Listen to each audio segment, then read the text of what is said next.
All sorts of emotions rolled into 365 days in our small but oh so relevant home, a general election. Needless to say, that month of campaigning was fiercely competitive, exceptionally intense, and at times just downright strange. The GSLP Liberals were heavy favourites from the start, and understandably so, given the vocals of their main man.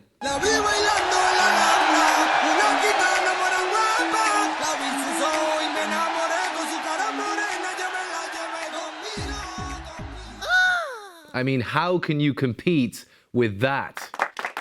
A huge effort would be needed to overcome a party who had even Simon's votes, but one man tried his best to do just that. Vote Robert, your voice in Parliament will definitely make a change. Vote Robert and his campaign. Yep. Look, I've had to do in 3.5 weeks.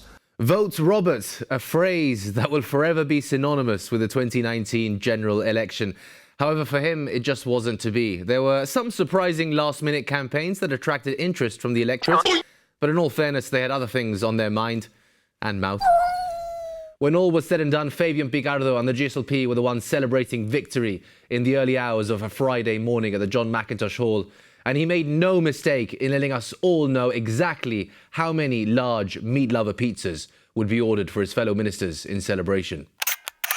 Yeah. Prior to the elections, though, summer certainly didn't come without incident. In fact, a cloud hovered over us early on, quite worryingly so.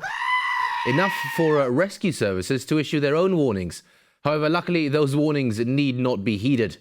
We were in safe hands. Not all heroes wear capes. As disappointment and fury juxtaposed itself into one to form Dis-a-Fury. What am I talking about? Yes. What else? The discontinuation of our beloved Brand 5.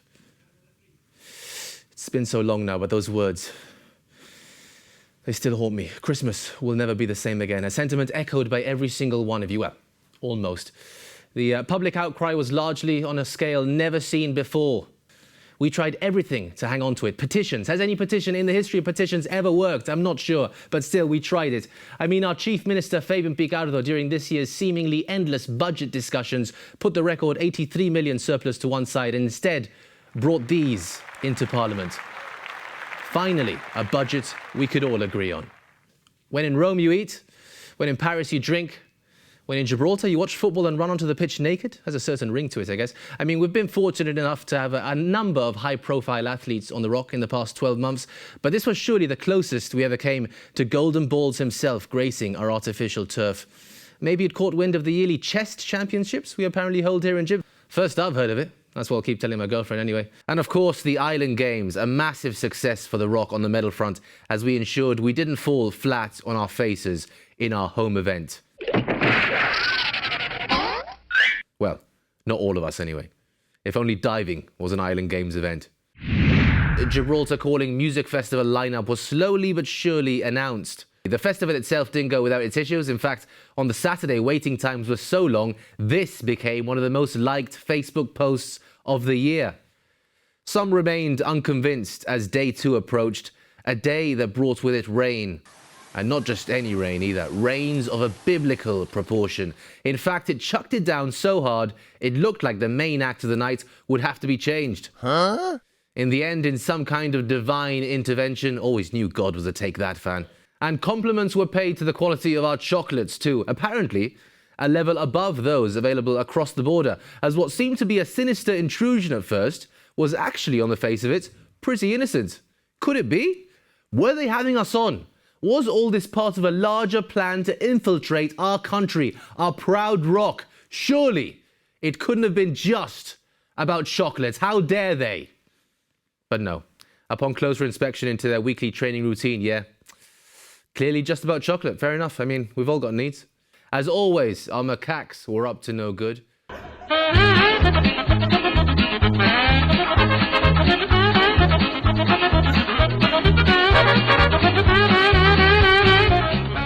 We found out that our Neanderthal ancestors were actually quite all right and had doppelgangers of their own. They just have to be related. Power cuts made a return, unfortunately so, for those a few dozen meters up in the sky. and there were some emotional goodbyes. The pervading message for 2019, dance. Dance until you can't dance no more.